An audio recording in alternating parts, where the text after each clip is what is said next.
Vita Carnis. Imagina comigo, uma nova espécie do que seria uma planta surgiu no planeta. Essa nova planta é diferente das outras. É tido pela ciência que sim, a vegetação que a gente conhece no planeta Terra é viva. Só que essa aqui tem consciência e até mesmo vasos sanguíneos. Isso seria ruim? Eu acho que não, a menos que...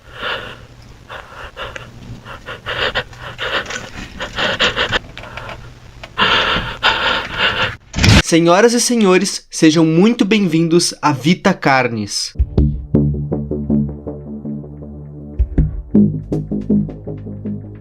Vita Carnis é uma série que conta uma história de um mundo chamado Planeta Terra. Assim como em qualquer outra série que a gente já tenha visto aqui, esse mundo tenta se passar pelo nosso. Mas qual peculiaridade que ele carrega dessa vez? Um vírus mortal que faz geral rir? Criaturas que se passam pela gente? Uma organização que contém experimentos bizarros? Não. Esse aqui contém pequenas criaturinhas lindas. Parece uma tartaruga do avesso. Meus amigos, esse é o mundo de Vita Carnis. Em 1930, uma nova espécie surgiu. E como ninguém sabia como tratar essa nova espécie, uma área da ciência meio que foi criada somente para estudar essas coisas. A chamada National Living Meat Research. Essas criaturas são compostas basicamente pelo que todas as outras são, exceto por pele. Elas não têm pele, por isso que parecem que estão do avesso. Essa série de vídeos que a gente está assistindo é como um diário de pesquisa da National Living Meat Research. E aqui eles tentam explicar a origem dessas coisas, mas eu já adianto que não tem uma resposta concreta. Essas criaturas podem surgir em qualquer lugar que tenha um pezinho de crawl. Na verdade, todas as outras espécies de Vita Carnis precisam ter esse crawl, mas a gente já fala das outras espécies.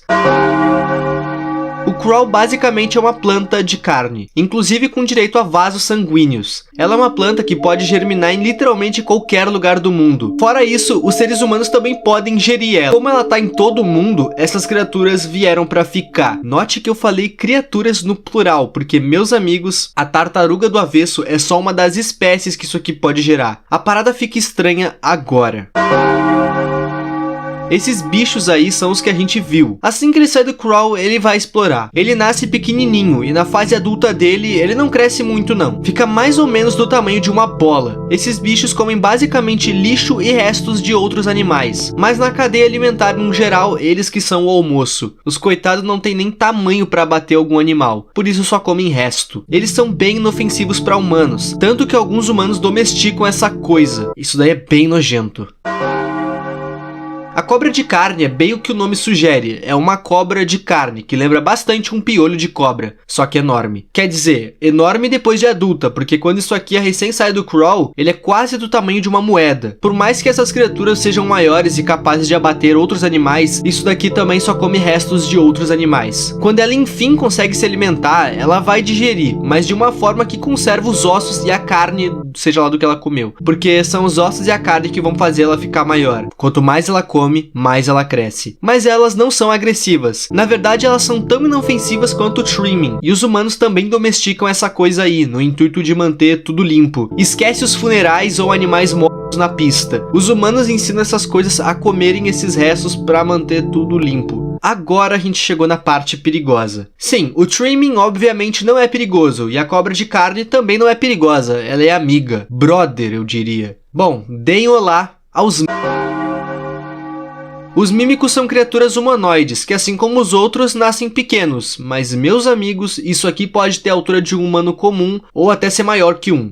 Durante a sua fase pequena, ele come animais da mesma estatura que ele, mas conforme ele cresce, o cardápio cresce junto, tornando na sua fase adulta o seu prato preferido, os humanos. A pira é que esse bicho é inteligente, ele pode entrar dentro da tua casa e se esconder nas tuas roupas ou móveis, tudo pra te atacar de surpresa e garantir a janta, eu acho. A coisa fica pior ainda com o fato de que quanto mais eles comem carne humana, mais parecido com o humano eles ficam, conseguindo assim se esconder na sociedade. A forma mais comum dele atacar é quando a pessoa tá dormindo, mas se a pessoa estiver acordada, ele vai fazer barulhos para chamar a atenção dela e confundir a mesma. Mesmo depois dele ter ingerido muita carne humana e assim ter obtido uma aparência de um humano, dá pra notar que não é um humano. Quer dizer, é um humano bem diferente. As instruções pra fugir disso aqui são bem simples. corre e se esconde, e reza. Fora essa metamorfose dele, em que ele se transforma num semi-humano, existe outro tipo de mímico, uma outra metamorfose, o mímico ancião. Nesse estágio, ele deixa de ter a aparência que tenta imitar um humano e passa a ter um corpo escuro e a cara dele fica parecendo a do Puppet do FNAF. Os dentes, que antes ficavam bem à mostra no rosto dele, agora ficam escondidos no fundo da garganta. E esse é um dos predadores mais perigosos do planeta. O Harvester tá mais pra armadilha do que pra predador, e vocês já vão entender do que eu tô falando. A diferença dessa coisa aqui pros outros é que isso aqui não saiu de um crawl, ele é um crawl. Só que é um crawl que cresceu de forma anormal. Ele cresceu tanto que virou isso aí. Depois de crescido, ele consome a energia do crawl original e cria meio que umas raízes em volta do solo. Essas raízes ficam à mostra e possuem pequenos dentes. E, bom, meus amigos, torçam pra vocês não pisarem nisso aqui. Esses dentes são como espinhos venenosos.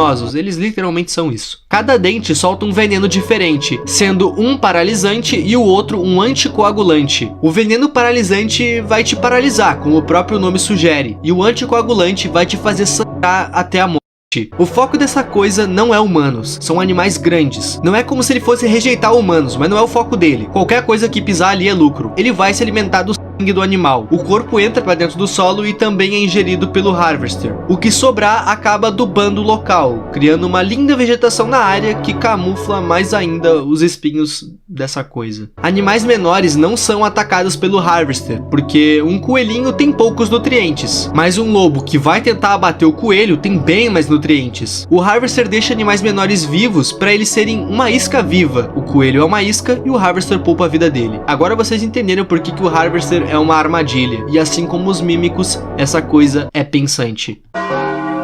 Host of Influence, ou anfitrião de influência, não sei. Esse bicho lembra um humano, fora o fato dele, ao invés de ter pés, tem algo que lembra raízes, o que incapacita ele de andar. O corpo dele lembra bastante das outras criaturas, parece também que tá do avesso. O rosto dele é liso, sem boca e sem olhos, fora um buraco enorme na garganta dele, que serve justamente para ele se alimentar. E assim como o mímico, essa criatura se alimenta de humanos. Tá, mas como é que ele se alimenta de humanos se ele não consegue sair do lugar? É aí que vem a plot. Nas costas dele tem como espinhos que soltam esporos pelo ar. Se alguém inalar essa coisa, essa pessoa vai ter alguns sintomas comuns ao de uma gripe, cansaço e etc. Porém, conforme os esporos avançam no corpo em direção ao cérebro da vítima, os sintomas mudam também. A pessoa vai perder o controle do próprio corpo e vai passar a ir caminhando em direção ao host que soltou esses esporos, para então ser devorada por ele. Quando a vítima chegar na criatura, ela vai se ajoelhar e vai deixar os seus órgãos vitais bem à vista, tudo para facilitar o almoço do host. Se por um acaso a pessoa conseguir atendimento médico ou até mesmo demorar mais de 36 horas para chegar até o host, os esporos vão perder o poder que eles têm sobre o hospedeiro, ou seja, a pessoa vai estar livre. Agora a gente vai entrar na parte mais estranha sobre Vitacarnes. Se tu acha que o entendimento das criaturas foi, entre aspas, simples, bom...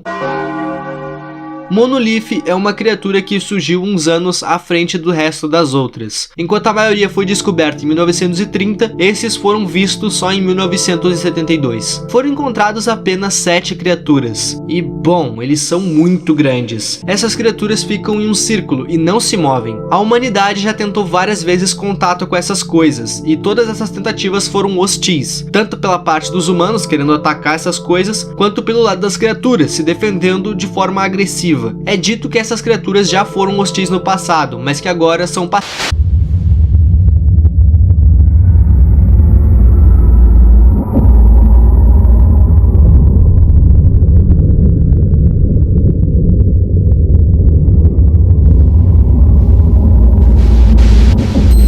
Em teoria, os monoliths são a última criatura que a gente tem pra ver, né? Sim, porque a suposta 8ª criatura não é uma criatura, é uma...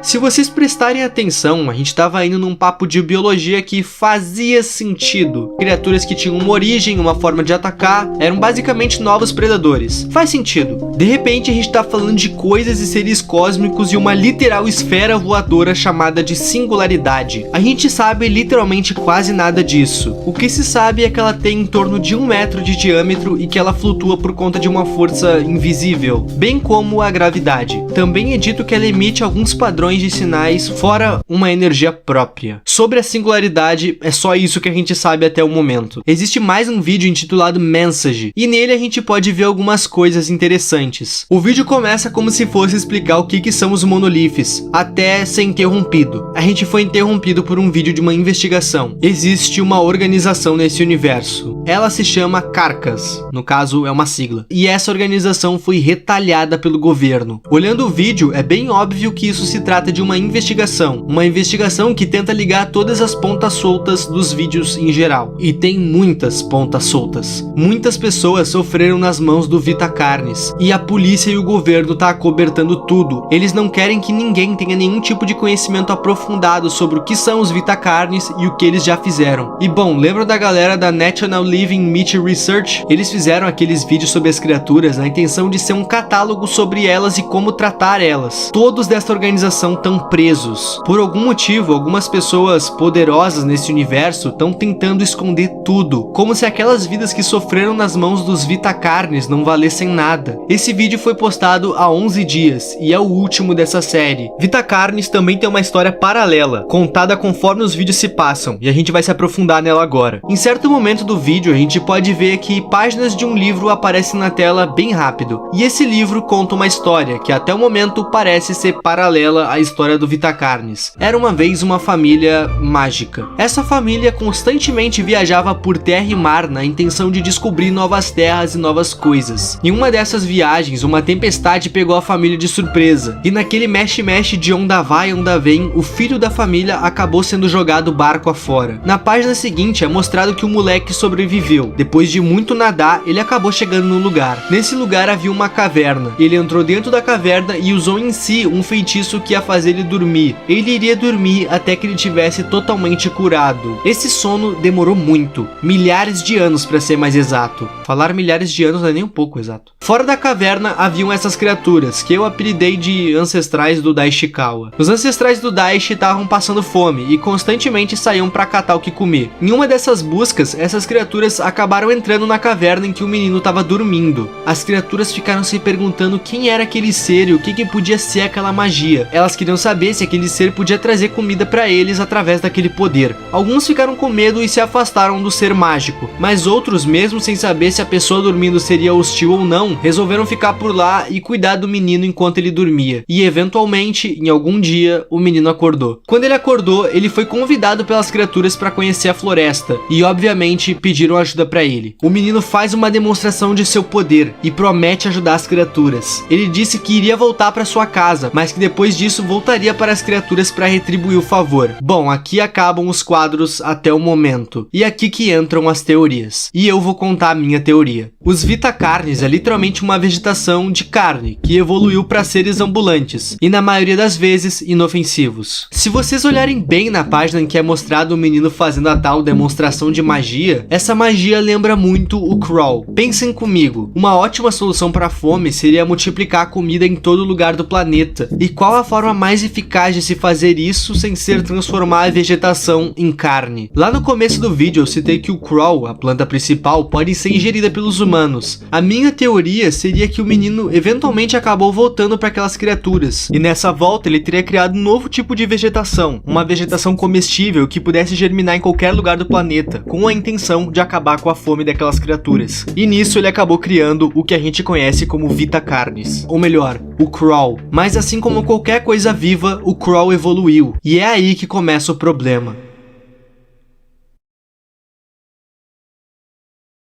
Vita Carnes está se tornando uma história bem divertida, justamente por estar nos dando várias perguntas e poucas respostas. Eu amo teorias, e ter poucas respostas dá bastante espaço para muita teoria. Eu ando bem ativo lá no Twitter, e é por lá que eu tô pegando os desenhos de vocês, então se tu quiser me seguir, o link tá aí embaixo. Valeu demais o apoio, e lembrando que o Seja Membro tá ativo de novo. Mas só assistindo os vídeos, vocês já me ajudam muito. O meu nome é Ipe, e tchau!